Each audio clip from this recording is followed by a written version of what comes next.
Good morning पिले। आज आम पुणी से तृतीय भाग आम पहुँचीचु। यही जन्मभूमि प्रबंधर तृतीय भाग आम पढ़ा। आम द्वितीय भाग में देखिलु जे गाँवर जे से पल्ली जननीर जो शिक्षित युवक माने किभली समय स्रोत रे जाई गाँ ठारू से माने बहुत दूर को चली जाइथांती। आउ से गाँवर वृद्धा मानकर जो आशा भरोसा भविष्यत ही रही से माने गाँव रे तांकर मुह देखिबा मध्य स्वप्न हो जाए।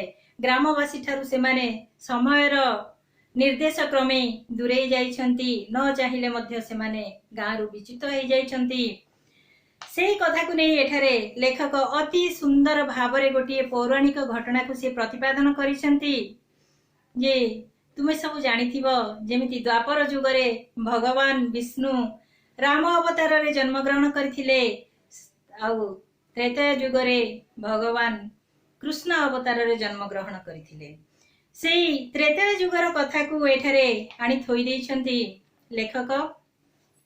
कृष्ण 3 दिन को कंट करी मथुरा को चिरदिन पई चलीगला परी सेमाने सबुदिन पई ग्राम भूमि छाड़ी चली जाती। एठारे प्रतिपादन करिछन जो शिक्षित युवक माने ग्रामर कृष्ण जे भली 3 दिन को कंट करिकी जाइथिले गोपरु मथुरा को, आउ चिर दिन पई से सेठारे रही गले। सेई भली एई पल्ली जननीर शिक्षित युवक माने सेई माने ठीक सेई प्रतिश्रुति देई चली जाती, आउ गाँ को फेरंती नाही।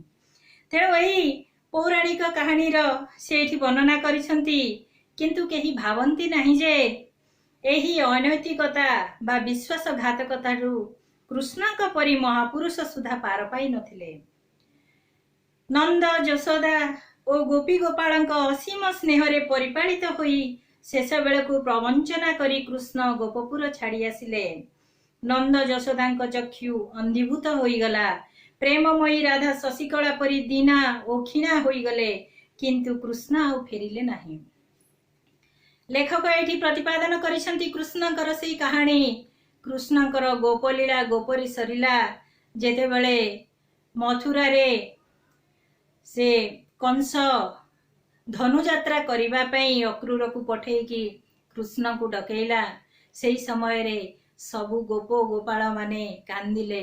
माता यशोदा अस्थिर हो गले। माता यशोदा अभिमन्यु सामंत सिंहार लिखिथिले जे कृष्णकर सेई बाललीला जोथिरे कि माँ यशोदा कहउछंती तू जेते बेले जाउछु तू मो प्राणटा को लेकी चली जाउछु, जेते बेले बने जाऊ संगरे मो प्राण नेउ निमिषे विच्छेद न सहई।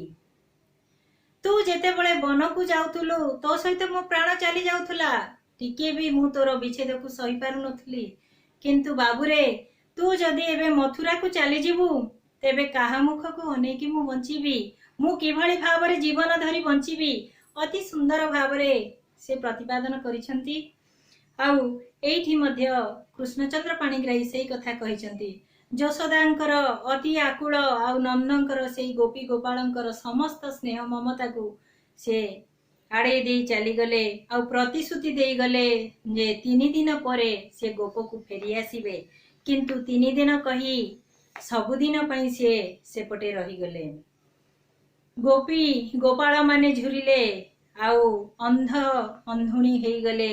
माता पिता झुरी झुरी सेई प्रेममयी राधा से मध्य शशिकला परी दीना और क्षीणा होई गले, किंतु कृष्ण आउ फेरिले नाही गोपपुर को।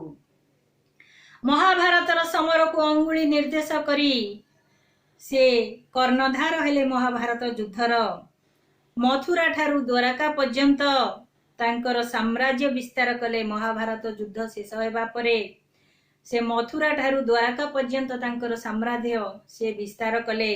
सेई साम्राज्य से विपुल राज्य अपरिसीम दीर्घपथ अतिक्रम करी से विपुल राज्य कले। आउ विभव जो विभवर की कौनसी तुलना नहीं। अपरिसीम विभव अभ्रंकस प्रासाद। अभ्रंकस प्रासाद माने कौन? आकाश छुआ राजप्रसाद सेठारे से तैयारी कले। अष्टपाटवंशी। अष्टपाटवंशी माने हला से जो से विवाह करिथिले जो 8 जन को सेमानक भितरे रुक्मिणी, सत्यभामा, जाम्बवती, मित्रविंदा प्रभृति से अष्टपाटवंशी और अगणित पुत्र कन्यार अधिकारी होई से द्वारिका भवन रे से राजती कले। अति आनंद रे सेठी शासन कले। किंतु परिणाम कौन हैला? परिणाम कृष्णंकर से अभ्रंकस प्रसाद अतल जलधि तले निमग्न हो गला। आउ प्रवास तीर्थ रे एरकार वन रे जादव माने मतुआला हेई दो मद मतरे से माने मतुआला हेई निज निजर से माने ध्वंस विनाश कले। समस्ते एरकार वन रे निज निज को हणाहणी ही समस्ते मरीगले। गोटिए मध्य केही बंचिले नाही। आउ तांकर विपुल संपद सबु चलीगला। शेषरे श्रीकृष्ण राज्यहीन आउ पुत्र कन्याहीन तांकर प्रसादहीन समस्त हराई सी एका ही गले। जो राज्यहीन, गृहहीन, धनहीन और पुत्र कन्याहीन होई शेष बेलकू महाभारतर कर्णधार से निबिड़ अरण्यर लतिका दोलारे अवश अंग को ढाली देले। निबिड़ अरण्य को चलीगले। तांकर से समग्र से जो साम्राज्य विस्तार करथिले सबु ध्वंस हो गला। आ सबु से जलधीरे बुड़ीगला। शेष रे कृष्ण निसहाय हो गले। आ से चलीगले से घंच जंगल को। लतिका दोला माने हैला जो गछ लतारे से मालिकी थिबो ता उपरे निजर अवश अंग को सारा जीवन से सबु परिवहन करी करी आसी शेष रे निजे क्लांत हो गले। और से लतिका दोलारे निज शरीर को से ढाली देले। किंतु कौन हैला? नियतिर से विडंबना व्याध जेतेबेले देखिला जे सेठी कृष्णकर पादद्वय अति सुंदर हरिण कान परी देखा जाउथिला। जेउ पाद की दिने गोपाल बालक मानक सहित बणरे गाई चरेई चरेई बिंडी पड़ी जाइथिला, मोटा चमड़ा हो जाइथिला। आ सेई पाद द्वारिकारे सी राजसिंहासन रे बसी केबे मध्य सी भूमि रे पाद पकई नथिले। जहा फल रे ताहा परिवर्तन हो जाइथिला मृदु कोमल रक्ताभ वर्ण। तेणु व्याध को ताहा गोटे हरिण कान परी दृश्यमान हैला। जहा फल रे सी सर निक्षेप कला। आउ सेठी श्रीकृष्णकर महाप्रयाण हो गला। तेणु ताहा जेउ पाद गोपपुर रे गोचारण द्वारा चर्म पादुका परी कठिन होइथिला ताहा द्वारकारे राजभोग रे नवपल्लव परी रक्ताभ होई जाइथिला। एणु निर्बोध व्याध मनरे ताहा जे हरिणर कर्णर भ्रम आनिदेव ताहा किए जानिथिला। सेठी तांकर महाप्रयाण घटिथिला। एई पुरातनी गाथार सत्यता एठारे प्रतिपादन करिसंती। एठी कहिबार कारण हैला, एठी व्याख्या करिबार कारण हैला लेखक कहिसंती जे स्वयं भगवान जे कि मनुष्य देह धरी एई धरा पृष्ठ रे अवतार करिथिले। आउ निज मातृभूमि प्रति से विश्वासघातकता करिवारु सेथिरु से बाद जाई नाहंती। मातृ जन्मभूमि प्रति कृतज्ञ हेबारु तार परिणाम से निजे भोग करिसंती। जहा फल रे से समस्त हराई शेष रे निजर मध्य महाप्रयाण हो जाइछि। एणु बहु शताब्दीर विस्मृति भेद करी ताहा आज आम मानक पाखरे पहुंची पारिछि। कृष्णक नवराज्यर अभ्रंकस प्रसाद आउ नाही, किंतु तांक मातृभूमिर गोप वृंदावन, जमुना, गोपी, गोपाल इत्यादि सबु पूर्व परी रहिछि।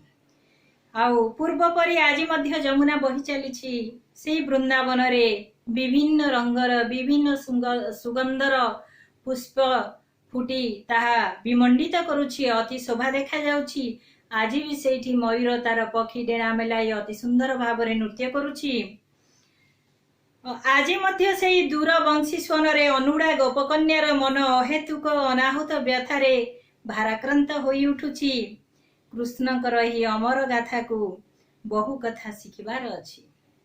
तेणु आमे जानिले जे जन्मभूमिर महत्व, जन्मभूमि प्रति विश्वासघातकतार फल यह प्रतिपादन होइछि ताहा हमर पुराण रे मध्य वर्णना हेकी अछि।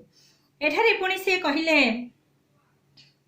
जे यह सत्य जे आम आगरे आज पाश्चात्य सभ्यता पाश्चात्य शिक्षा पद्धति को आणिकी थोई दिया जाइछि। तेणु यही पाश्चात्य शिक्षार शिक्षित माने जे पाश्चात्य जीवन धारणर मान अनुसरण करिवे यह निश्चित कथा। निश्चित भावरे यह मोर कहिबा कथा मध्य आमर जो ओडिया भाषा बा आमर मातृभाषा होची आमर ओडिया आमे ओडिशावासी। तेणु आमर ओडिया भाषा रे एमिति किछि नाही बा किछि अछि मध्य जोउडाक आमर लक्ष्य रे अछि। समस्तंकर लक्ष्य अलग अलग थाए। किए कौन हम बा किए कहि परिबो का मनर कथा।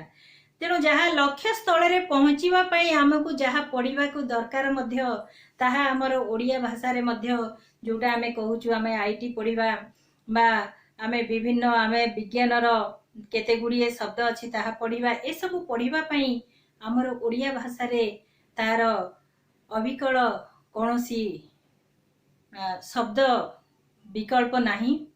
तेणु करी हमको बाध्य होई कि हमको शिक्षा पद्धति पाश्चात्य शिक्षा पद्धति को हमको अनुसरण करने को पड़िबो।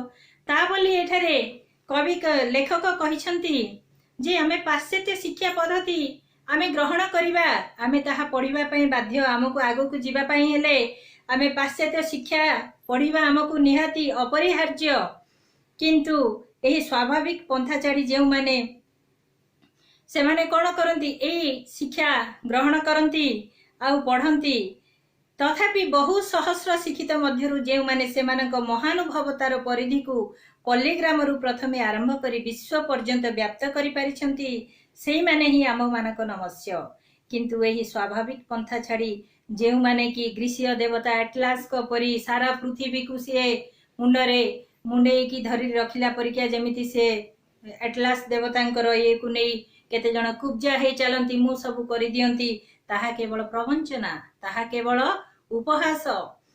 तेणु एठारे से कहिसंती जे पाश्चात्य शिक्षा तुमे ग्रहण कर तुमे विदेश को जाओ तुमे निज जन्म माटी रु दूर रे रुह किंतु केबे भी तुमे जन्म माटी को तुमे विश्वासघातकता करो नाही। निज माँ निज माटी जे आमर धात्री शिक्षयित्री आमको सब शिक्षा देइची आमको परिपालन करिछि आम शरीर को सी शाक तंडुल दे बड़ करिछि ताकू किभଳି आमे भूली जिबा।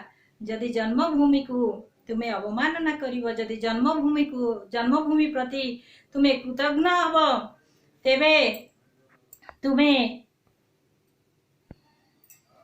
जन्मभूमि प्रति विश्वासघातकता कले तार परिणाम निश्चित भाव रे तुमे भोग। सरे लेखक कहिसंती जे भलो ग्रामवासी नुहे से भलो ओडिशावासी नुहे जे भलो ओडिशावासी नुहे से भलो भारतवासी नुहे ओ जे भलो भारतवासी नुहे से भलो विश्ववासी होई न पारे।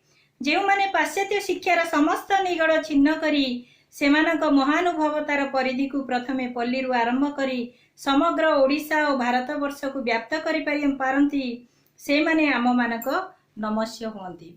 शेषरे डॉक्टर कृष्णचंद्र पाणिग्राही कहिसंती जे जे भल ग्रामवासी टीए हेई पारिलानी से केबे भी भल ओडिशावासी टीए हेई पारिबो नाही बा जे भल ओडिशावासी हेई पारिलानी से केबे भी भारत रे जने भल भारतवासी हेई पारिबनी बा एशिया महादेश रे मध्य से गोटे भल बासिंदा हेई पारिबनी कि समग्र विश्व रे मध्य से जने भल विश्ववासी हेई पारिबो नाही।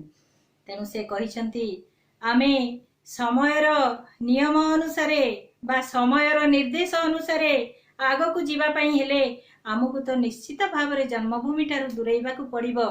तेबे पिला माने सब बळे मने रख जे कि निज पल्ली को से सुदूर पल्ली जहा को कि जे जानिनी ताकू नै कि छिड़ा करि देछि सारा विश्व रे से आम समस्तंकर नमस्य हेई परिबो।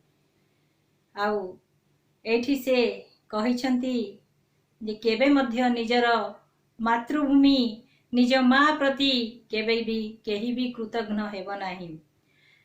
समय होई न पारे बा निजर कर्मक्षेत्र रु तुमे आसीबा पई कौनसी सुविधा भी हेई न पारे किंतु ता बोली जे तुमे पूरापूरी भाव रे तुम मानस पटरू निज माँ माटी को तुमे दूरेई देब तेबे ताहा केबे भी भूल नुहे। और समस्ते मन रख आमे जेते बड़ हे जिबा आमे जेते बड़ चाकरी करिबा आमे जेते बड़ देश को जाई पारू किंतु मो माँ ही आ मो ग्राम माटी ता ठारू केही भी बड़ हेई पारिबनी। पुणी एठारे जणे कवि से लिखिचंती जे स्वर्ग जेते बळे डाकिबा मध्य माँ माटी को छाड़ी जीवा को इच्छा हब नाही।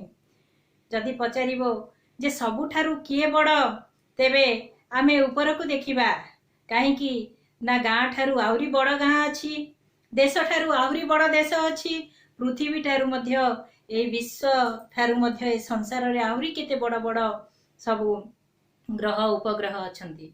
तेणु आमे जदि देखिबा केउटा बड़ ना सबुठू होची आकाश बड़ किंतु आकाश ठू भी बड़ होची मो जन्म माटी मो माँ मो जन्मभूमि। तेणु सबु बळे मन रख पिला माने केबे भी निज माँ माटी प्रति केबे भी कृतज्ञ हेब नाही। विश्वासघातकता केबे भी करिब नाही। तुमे जेते हेले मध्य केबे मध्य तार आदर को तुमे भूलिब नाही। आमे एठी पढ़िलु जे स्वयं भगवान मध्य से कुठारघात करिथिबारु कृतज्ञ हेइथिबारु से सेथिरु निवृत्त हेइ नथिले तार परिणाम तांकु भोगिबाकु पड़िथिला।